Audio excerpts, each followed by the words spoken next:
Alright guys, back again, the ugly video game nerd. Here to do, I'm gonna call a quick play. It's not really a full let's play, it's just a short video of me playing a random game. I'm just kind of showing it off, kind of giving a little brief history on it, and my experiences with it. So, here we go. We're gonna start with Robotron 2064 off the Williams Arcade Pack. That was on the Super Nintendo.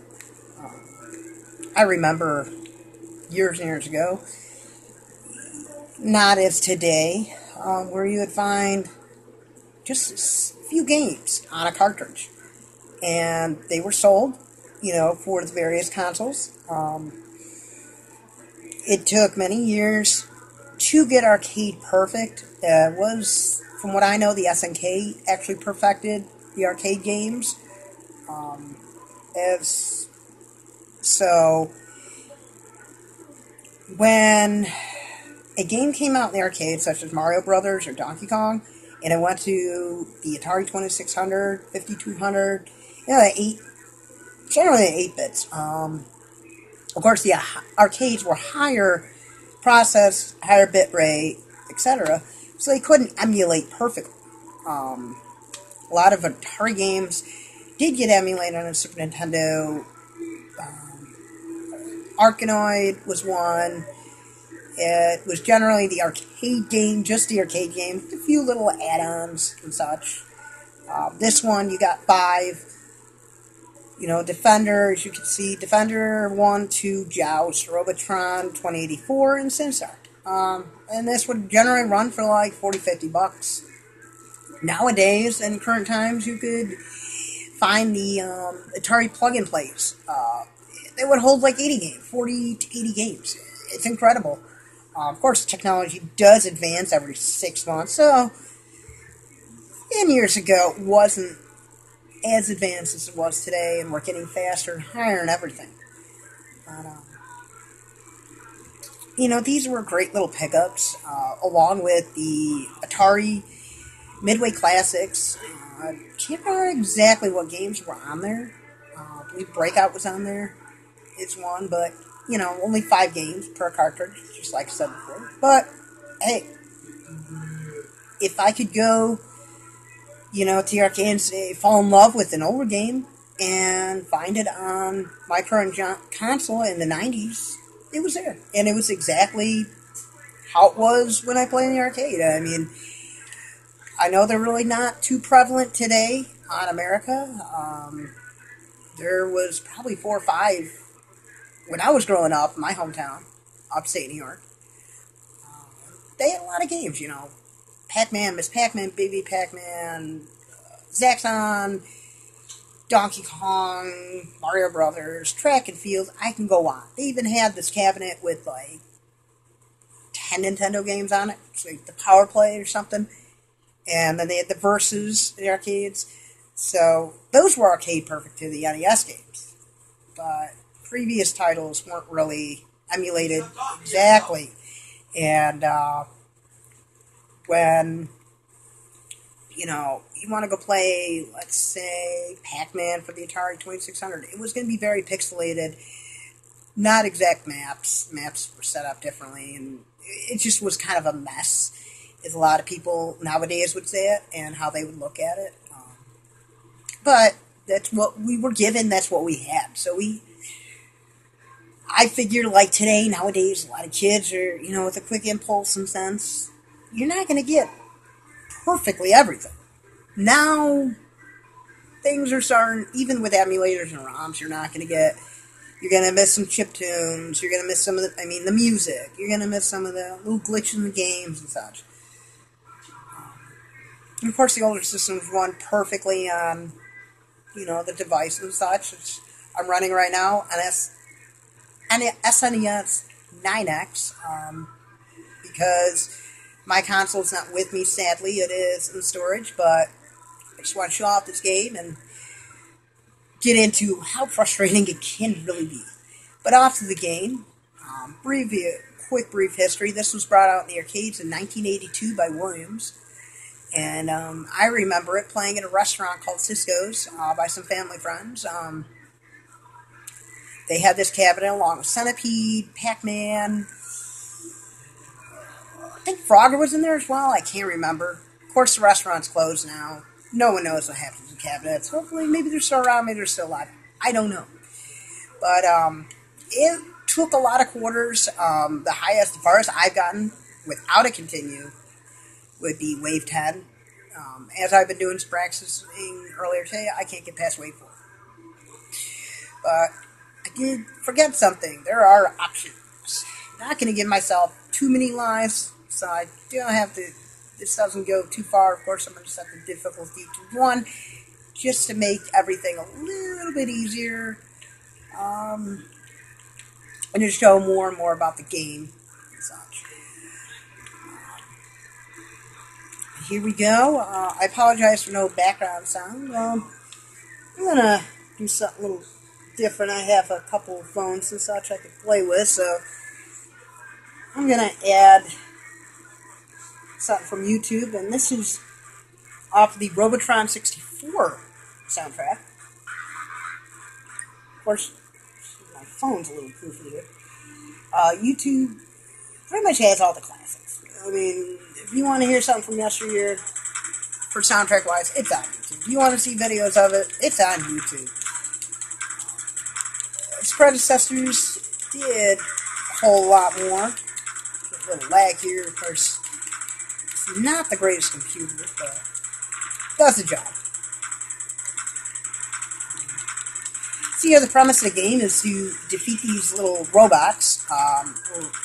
They're robo invasion per se, in the near future of 2082. We're looking at 2015.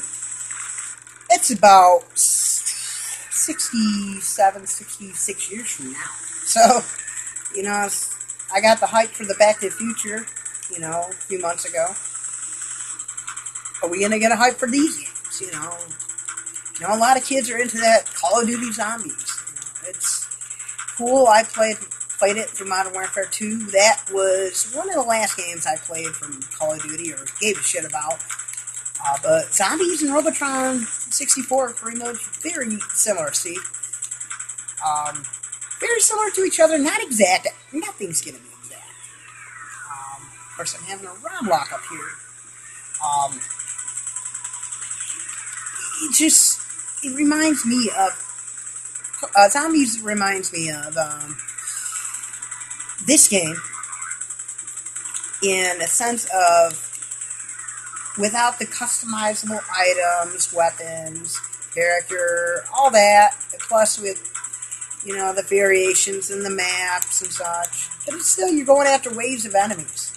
I know there's new levels. There's probably a storyline by now with the new one, Black Ops 3. I hear all about it, where these kids talk about it, at least in every other conversation they have. So, they brought me to, remember this one. And partially why I don't play zombies is possibly due to this game. Because I bet you zombies, I could probably get farther in zombies, probably do more, but there is less of a challenge. But I would like to see kids nowadays, take up this game and then go play zombies, see how well they do. It's gonna be a bitch. I know there's videos out there on YouTube of people getting to like wave 20 and such. Well, let's gonna see how we can do it this wave. This is the current wave I'm doing. Is a wave I've struggled with earlier, but after some practice and understanding the level, it should be a little bit easier, not so hard on me. But of course, with this one, if you look away for just a millisecond, you're done. Because there's so much going on the screen. You have enemies, you have bullets being fired, you have to worry about these family members, like this child here. You have these blocky robots that are just indestructible. See, I just went down, I didn't even see that thing coming at me. And look, done. It's that easy. Just to, get killed. Of course, you gotta really focus on these robots, per se. But the block robots, you gotta watch for them because they can go after your humans and kill them. As you can probably see if you've been paying attention. You see a skull and crossbones come apart. That means one of them walk right into it. Wow. One of the humans died.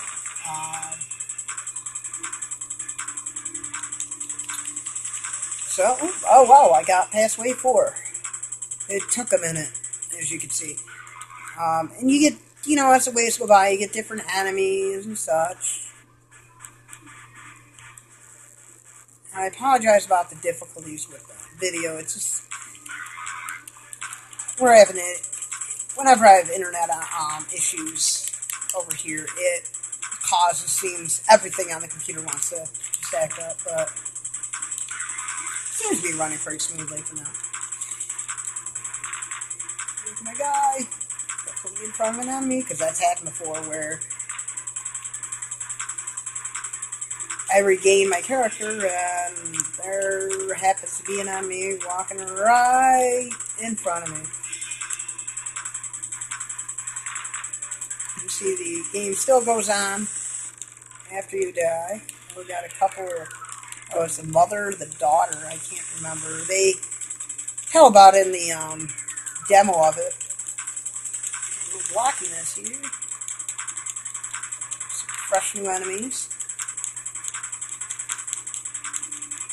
The slowdowns, I'm not holding my gameplay out. Kind of pay attention to those crossbows. These are family members on it. And you're supposed to collect them to save the Earth, per se. I know Terminator came out right around this time, so maybe they got the idea from this game. Something to look up, something I've never really looked into, but I felt, a similarity. I mean, I would expect maybe kids nowadays, if they branded this game as Terminator, to be more well known, because it's with the current generation. They don't really know much about the Atari and the NES. They know, NES. I mean, they know Super Mario Brothers, but there's a lot more classics out there that I got to play as a kid, and I still do to this day play. Like, I'm a collector myself, so I'm out in the wild at retro gaming stores. I'll pick up a cartridge here and there, just to have my collections. May have not owned it when I was a kid, and finally, as of now, I have the money to buy it. So there I go.